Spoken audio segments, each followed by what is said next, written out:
I will tell you a story, and I don't really tell this story that much anymore, but when I was 14, 15, 16, kind of around that period, I used to meditate in my school bathrooms alone pretty much every single lunch. And the reason I meditated was because I was in that awkward phase of getting 3-4 hours of sleep every single night, and I had to basically manage both school as well as starting my first entrepreneurial venture. At that time, I'd had a few ventures. I was flipping Instagram accounts, and then I started personal training my friends' parents, and I started picking up a video camera and learning how to make videos and photos for companies and doing that freelance. So I was getting like 3-4 hours sleep a night. So school, that sort of lunch period, was the best time that I could meditate without falling asleep. And to be honest, I think that was really the excuse I gave to myself. That was the logical explanation. Pretty much like everything in life, same reason why people buy with emotion and then justify with logic. I feel like, that was my logical justification for why I did it. I think the more emotional justification was I just didn't really want to be around anyone. And I think that's what I wanted to talk about in today's video, because if you're watching this and you're kind of at that weird purgatory where you want to be successful, but you're not successful yet, and you're in this weird stage where what your life is going to be, it's just reality hasn't caught up yet. And that was really my entire life. My entire life was, I know that this is going to happen. Life just hasn't caught up to that intention yet. And I think a big struggle being in that place is the social aspect of it. And the reason I bring up that meditation story is because I think for me, I just want to be alone, because, and I don't know if you guys are currently experiencing any of this, I was getting a lot of the, oh, you think you're better than us sort of accusations. Because I was in school and I was trying to build my business, and I really can't call it a business. I made $10,000 flipping Instagram accounts, and I was making a few $100s a month, maybe sometimes $1,000 a month, doing like spare services, as I said, shoot photo video for different companies, just doing freelance content creation, personal training my friends' parents, and convincing them that as a 15-year-old I was the adequate personal trainer. And for me, socially, it was just very difficult. And I guess I wanted to bring up this story, first of all, to say two things. First things first is that it's okay, you're going to experience that. And just understand that there may be 1, 2, 3, 4, 5 years where you're just kind of like lonely, and then all of a sudden it changes. And it actually changed for me. One day after I finished up meditating, I come out and I had this water ball at the time, and it had like a YouTube sticker on it. And this is just as I had gotten into high school. I managed to make it 7 months into high school, and then I dropped out of school.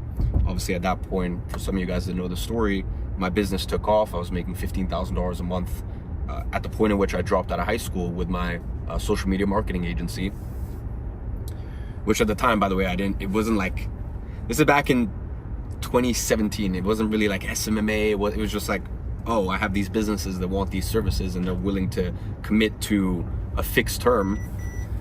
And as I'm finishing up with one of these meditation sessions, I've got like my a water bottle right there.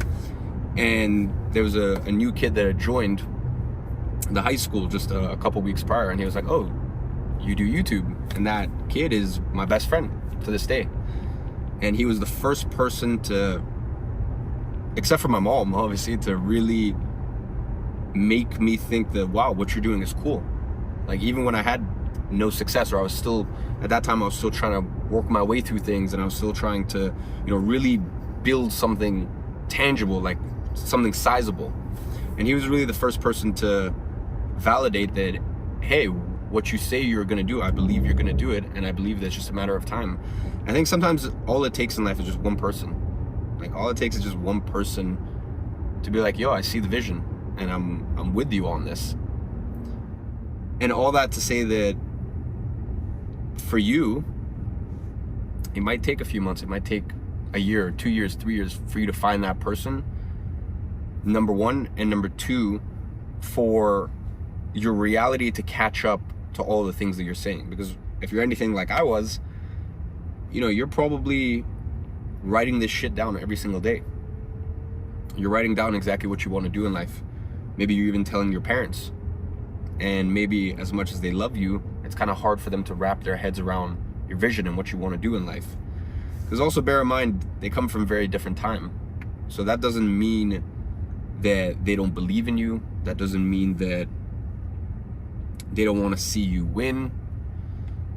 A lot of times it's just they come from a different environment. So the way that they know success does not apply to you. And by the way, it's going to be quite funny for you to grow up and have your own kids and realize that the way that you knew it to be, probably in 10, 20, 30 years time, whenever you end up having kids, that probably won't be the best way to succeed then. So times are always changing. And it can be hard sometimes when you tell the people around you and maybe they don't see it. So I think that making your first $1,000, making your first $10,000, I don't know if that's the most complicated thing in the world with today's day and age. Even for me, when I started my first entrepreneurial venture 10 years ago, it was very different. There was a lot of roadblocks, even things like getting payment processing. As a 16, 17-year-old kid, getting payment processing back then, aka a way to actually charge clients, a way to bill clients outside of just regular wire transfer. It was a lot more complicated back then than it is these days. These days there's a lot more payment processes. These days it's a lot more accommodating to kids who have a dream, teenagers who have a dream, basically anyone who has a dream and wants to make something work online.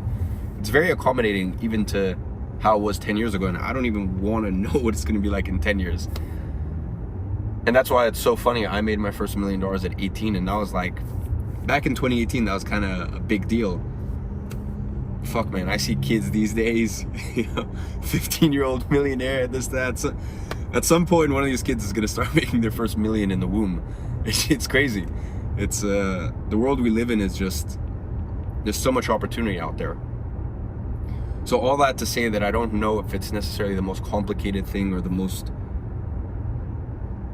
difficult thing to wrap your head around, how to actually make your first $1,000 online, or even your first $10,000 online.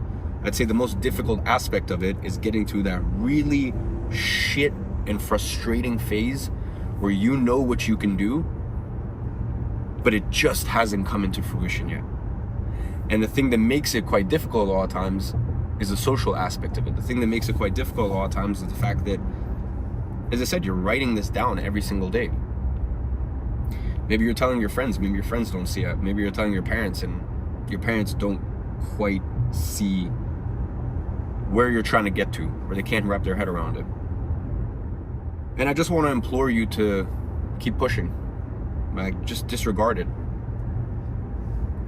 I always say just put one foot forward in front of the other. Put your head down. Focus on the pavement, focus on the road.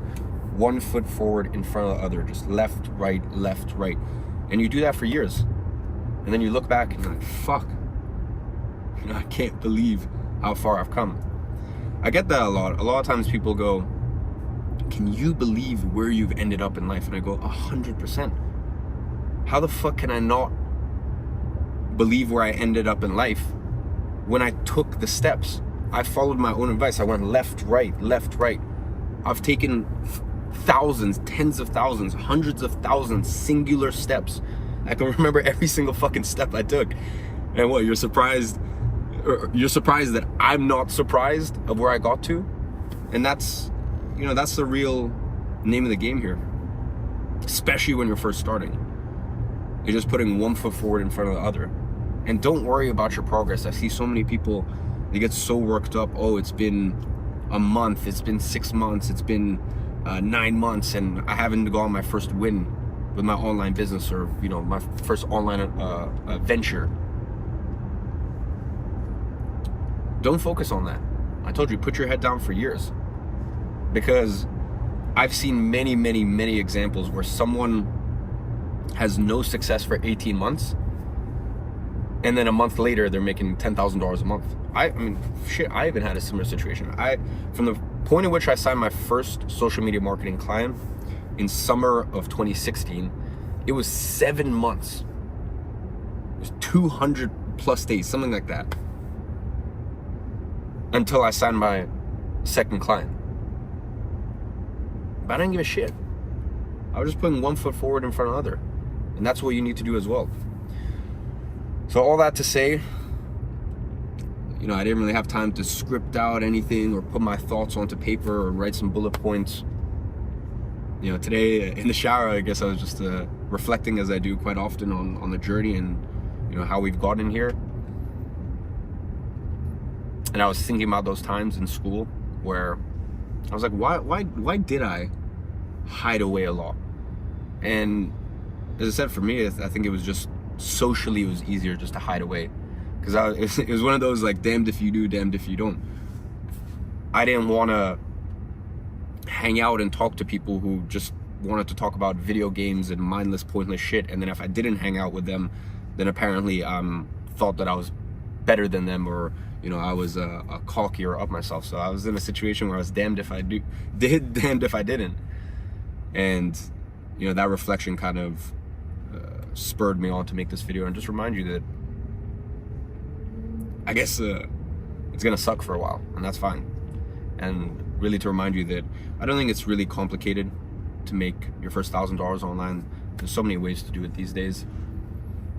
But the social aspect and the mental torment of knowing where you want to get to and even verbalizing it and having it not manifest into reality, that's the thing that you're going to really need to